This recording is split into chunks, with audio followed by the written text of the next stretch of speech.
હજી વિધિ તારે છે હું ઈ કે નહીં? મારે જે હોય ઈ આ હારું નથી શું છે? લાગતું. હારું લાગતું નથી એટલે અમને હારું લાગે, તને હું કેમ છે? એટલે હારું તમારે લાગે તો રોકા, નકર તારી રીતે નીકળતું. આ તમારી કોઈ મર્યાદા નો કહેવાય. મર્યાદા છે હજી. એટલે વળી હું મર્યાદા તમારી? આયો આપણી ઘેરે કોક દી. તારી ઘેરે હા, છૂટા હાંડસી ના ઘા થાય. આટી જાય તો ઈ દાંત કાઢે ને છટકી જાય તો હું દાંત કાઢું. તું હું નક્કી કરીને આવ્યો ઈ મને કેજી. કાંઈ નહીં, હોપારી લેવા જાવ. તાર બાંધવું છે? નહીં, બાંધવું નથી. પોગી હગું નહીં, હાથ ઉપાડો નકામું થાય ને. જાઓ. હોપારી લેવા જાવ છો. વેલા મોડું થાય મિસ કોલ મારજો. તું પાછો કવરેજ માં રહેજે હો.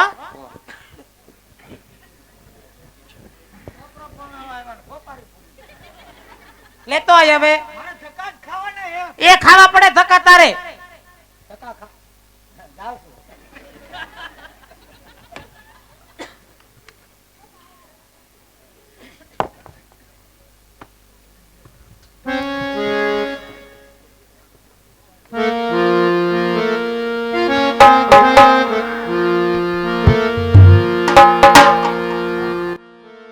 મેં તો લીધી રે કંકાવટી મારા હાથમાં,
તો ભલે બાંધી, પણ જગતના ચોકમાં અમને રેડિયાર મૂકવી નથી. અને રેડિયાર મૂકી તો ભલે મૂકી કવિરાજ, છેલ્લે અમને કસાઈ વાળે વેચવી નથી. અને કસાઈ વાળે વેચી તો ભલે વેચી કવિરાજ, અમારા ઉપર કરવત હકારવા નતા. અને એ વાલા કરવત હકાયા તો ભલે હકાયા કવિરાજ, અમારા નાના નાના ટુકડા કરવા નતા. અને નાના નાના ટુકડા કર્યા તો ભલે કર્યા કવિરાજ, એને ત્રાજવે તોડવા નતા. અને ત્રાજવે તોડ્યા તો ભલે તોડ્યા કવિરાજ, એને ખરીદી અને ઘરે લાવવા નતા. અને ખરીદી અને ઘરે લાવ્યો તો ભલે લાવ્યો કવિરાજ, એને ચૂલા ઉપર શેકવા નતા. અને ચૂલા ઉપર શેકા તો ભલે શેકા કવિરાજ, એને ભાડા પીરસવા નતા. અને એ વાલા ભાડા પીરસા તો ભલે પીરસા કવિરાજ, એને ઉદરમાં ઉતારવા નતા. અને ઉદરમાં ઉતાર્યા તો ભલે ઉતાર્યા કવિરાજ, તો એ ભાગ્યાને અમને માં કહેવા નતા. મિત્રો વિચાર તો કરજો, આજ એ ગૌ માતાની સેવા આ ગામમાં હાલતી હોય તો તમને મને ગોહિલ પરિવારના આંગણે ખોવે અને ધોવે દાન આપ્યું બા. તો મિત્રો ગૌ માતાની અહીંથી જોડે આવે તો જયદીપસિંહ જાડેજા આ મંડળના પ્રમુખ છે. મિત્રો એ પણ એક ક્ષત્રિય સમાજનો એક બાળક આજ એક બીડું ધર્મનું બીડું જયફૂસ બાપ, તો ફૂલ નહીં તો ફૂલની પાખડી આપી અને આપ સૌ કોઈ અને છે એનું કારણ છે આખ્યાન ઘણું બાકી છે. બોલવામાં હવાર પડી જાય તો રમશું ક્યારે? વાતે હાસીનભાઈ પથારી કરવામાં હવાર પડી જાય તો પછી હું ક્યારે? એટલે ટૂંક સમયમાં આપણે એટલું કહી અને મારા બાપુ હું જોડી લઈને આવું. ફૂલ નહીં તો ફૂલની પાખડી નાખી જોડીને વધાવી લેજો, નકર પ્રેમથી પીગે લાગી લેજો. એ જોડીની મજાક ન ઉડાડતા અમારા બાપુ. તો કે આમાં મજાક ઉડાડે એવું કોઈ છે જ નહીં, પણ આપણે આખ્યાન શુભ શરૂઆત કરી.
એ દાદા